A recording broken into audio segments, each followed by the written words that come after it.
You know, my ex-wife was right about one thing. Every time I'm frustrated, I let out air at an accelerated pace.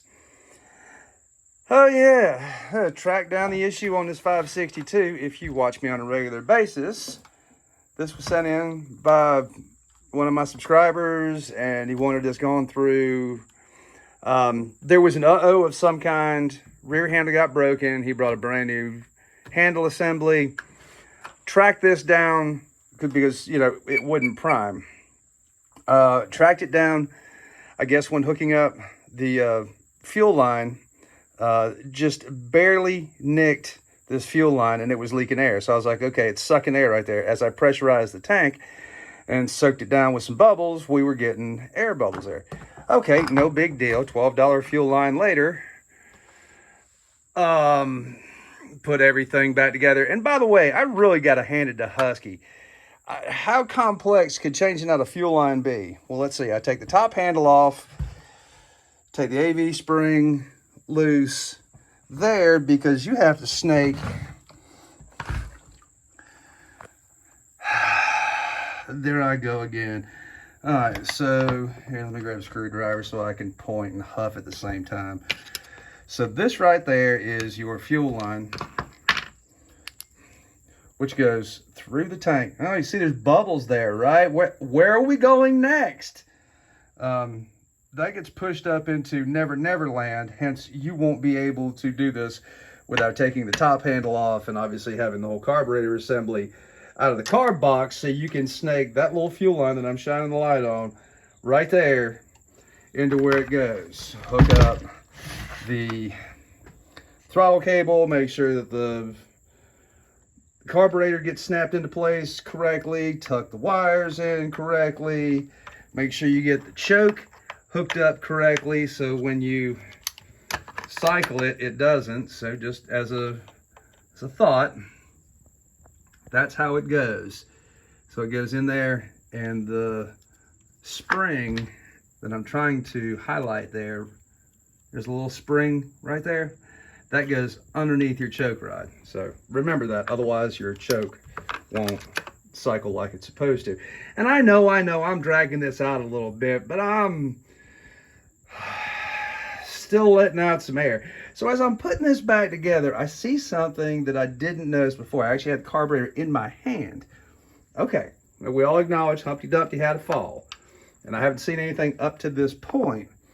Well, right there, so if I can't get you in just a little bit closer, this is where I would hook up the diagnostic software to. There's a little push tab right there that'll take that out. But in the meantime, that would rest in this little holder, so I could pop this out and pop it back in. I've got it nestled in there. So I thought, okay, let me keep an eye on these wires. All the wires look good, not stretched, no damage to them, but this must have been part of the uh-oh. I dismissed that and kept expelling air at a very fast rate. And I get everything hooked up, and I put some gas in here, and I'm sitting here pumping and pumping and pumping and expelling air faster than this thing can leak it. And I go, geez, what could it be? So I go back and double check all my handiwork. And, you know, if you work on these or you're just doing anything, it's got to be the best investment for doing some troubleshooting. I have, out of all my tools, out of both of those diagnostic tools over there, good old-fashioned pressure and vacuum. Here, let me put you in the tripod and I will show you what's up. And just a little background of how your purge bulb, not primer would insist that fuel was being squirted into the engine, where this is a purge. So on one side, it creates a vacuum, and on the other side, it creates pressure. So that push-pull, so when you push the primer bulb in, as everybody likes to call it, purge bulb in, it is pushing fuel out of the carburetor. And when you let go of the button, it draws fuel from your fuel line down here in the bottom of the carburetor and draws it through up to this. So this is your suction line right here. So you would want it hooked up.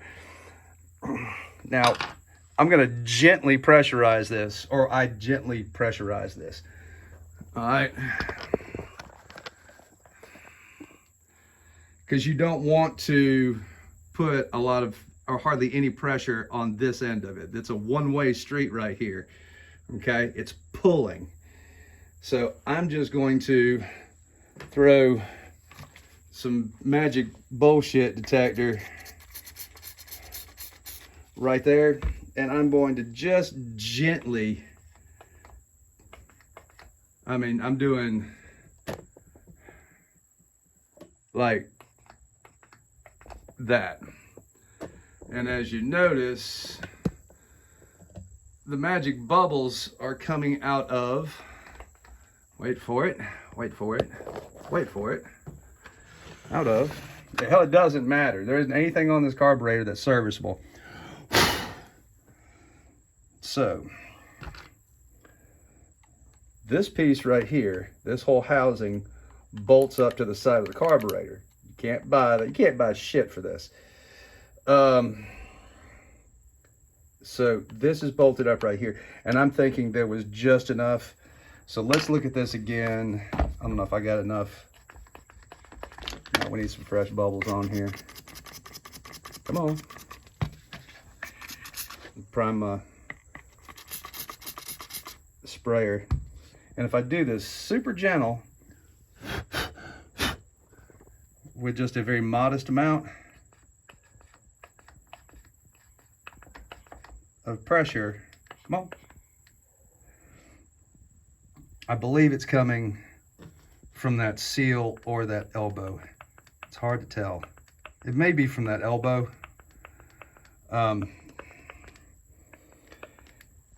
Lordy. So back to the drawing board.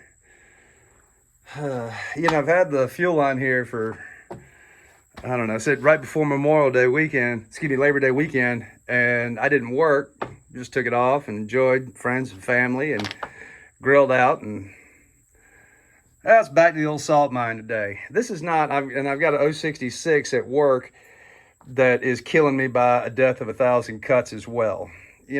It's a wonder that anybody will even work on this crap anymore, or that they do it for a long time. Hell, I've already fixed a handful piece of equipment today, and I thought, oh, okay, let me go ahead and get this tidied up. I've got parts in hand. This will be nice and easy. And we're back to the drawing board. So regardless of where this is leaking from, and I've never had good results trying to seal that up on a permanent basis. Somebody crafty, if it's your own personal sauce, sure, put some salve on there. Maybe it'll seal up. But that's not smart advice. Just, we're going to replace the carb, and that way we'll actually get a new holder for that, because I'm afraid with all the buzzing around in there, we're going to end up chafing some wires. So like in a long term, fix it right the first time, instead of going, hey, what's on the floor that I could sweep up and fix my saw? Maybe, there's something in the corner over there. I'll just put it on here and it'll be good as new. Do I sound a little jaded today? I do have something fun in the mail. Hopefully it'll be here shortly. And I'll do an unboxing. So I get that to look forward to. And I appreciate every last one of you watching, liking, sharing, subscribing when you do. So again, Mighty Vac to the rescue. That's a handy son bitch. Y'all have a great day. Thanks for watching.